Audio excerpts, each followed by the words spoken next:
ایک بزرگ نے عجیب بات کی ہے. اس بزرگ نے کہا کہ ہم اگر اللہ اکبر کی حقیقت کو جان لیں تو کبھی گناہوں والے راستے پہ نہ جائیں. ایک جملہ ہے اللہ اکبر. کیوں ہے نماز میں، کیوں ہے اذان میں، کیوں ہے تکبیر میں؟ ہر وقت آپ کو سنایا جا رہا ہے، ہر وقت. اذان مؤذن کہہ رہا ہے اللہ اکبر اللہ اکبر اللہ اکبر اللہ اکبر. تکبیر کہی جا رہی ہے اللہ اکبر اللہ اکبر. نماز پڑھائی جا رہی ہے ہر وقت. نماز سجدے سے اٹھتے اللہ اکبر، سجدے میں جاتے اللہ اکبر. کیوں؟ اس جملے میں کیا ہے؟ اس جملے میں کیا ہے؟ اس جملے میں وہ حقیقت ہے. اگر وہ حقیقت انسان پہچان لے تو کبھی وہ اللہ سے غافل نہ ہو.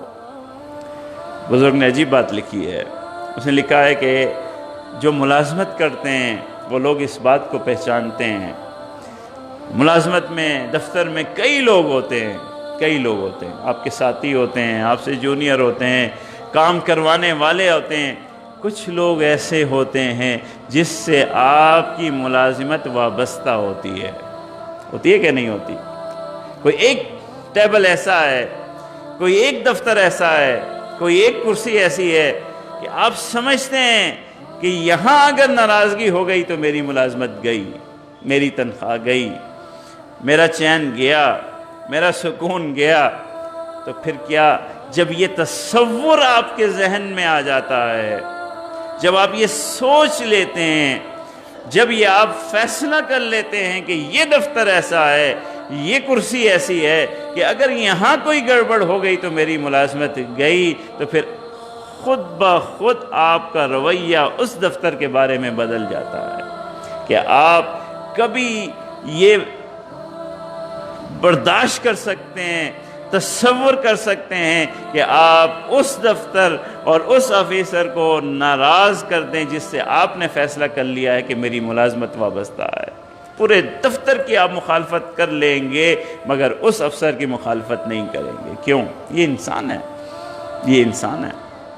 وہاں مخالفت نہیں ہوگی. وہ جتنا کام آپ پہ ڈالے آپ کر گزریں گے، کبھی بھویں نہیں چڑھائیں گے، کبھی ماتھے پہ آپ کے بل نہیں آئیں گے، کیونکہ آپ کو پتہ ہے، آپ فیصلہ کر چکے ہیں کہ یہ وہ آفس ہے، یہ وہ ٹیبل ہے جہاں سے میری ملازمت وابستہ ہے. ہوتا ہے کہ نہیں ہوتا ایسا؟ ہر دفتر میں ہوتا ہے. دکاندار ہیں، جتنے تاجر ہیں، جس طبقے کے بارے میں، جس کسٹمر، جس کاروباری تعلق کے بارے میں وہ یہ فیصلہ کر لیں کہ میرا کاروبار ان سے وابستہ ہے، خود بخود ان کا رویہ تبدیل ہو جاتا ہے. ہوتا ہے کہ نہیں ہوتا؟ آپ کے لہجے میں اخلاق بھی آ جاتا ہے، آپ کی چہرے پہ کشادگی بھی آ جاتی ہے.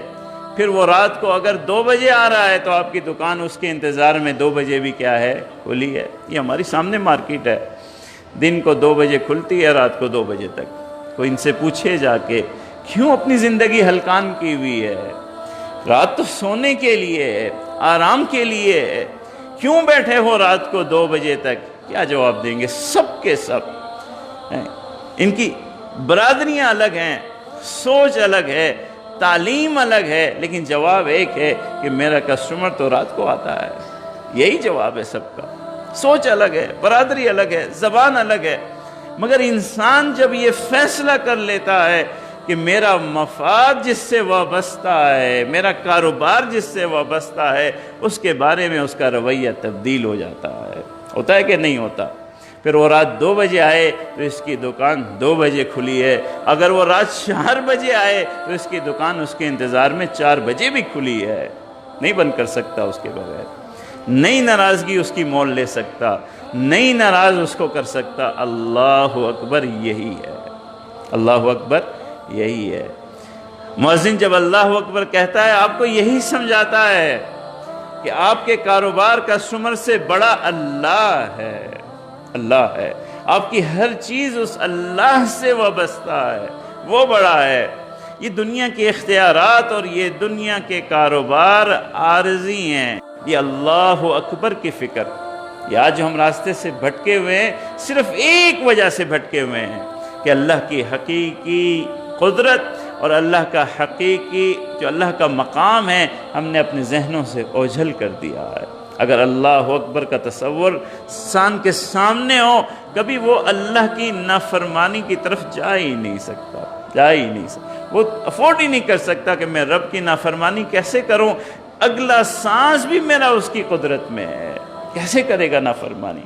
اللہ کی دین سے صحت ہے، اللہ کی دین سے عزت ہے، اللہ کی دین سے اولاد ہے، اور پھر اس اللہ کو راضی کرنے میں لگ جائیے، اور یقین جانیے وہ رب ایسا کریم ہے کہ اس نے اپنی رضا ایسے کاموں میں رکھی ہے جو کام ہمارے فائدے کے ہیں، جو کام ہمارے فائدے کے ہیں۔ سچ بولنے سے فائدہ کس کا ہے؟ انسان کا ہے۔ دھوکہ نہ دے انسان تو فائدہ کس کا ہے؟ انسان کا ہے۔ کسی کے ساتھ کسی کو گالی نہ دے انسان، کس کا فائدہ ہے؟ انسان کا۔ اولاد کو کھانا کھلا رہا ہے، رب راضی ہو رہا ہے، فائدہ کس کا ہے؟ انسان کا ہے۔ یہ سب کچھ یہیں رہ جاتا ہے۔ جتنی عبادتیں ہیں وہ انسان ہی کے فائدے کے کام ہیں، اور اللہ اس پہ راضی ہو جاتے ہیں۔ تو جب آپ شریعت پر عمل کر رہے ہوں گے، اپنے فائدے کے کام کر رہے ہوں گے، اللہ کو راضی کر رہے ہوں گے۔ اللہ تعالیٰ شریعت پر عمل کرنے والا بنائے۔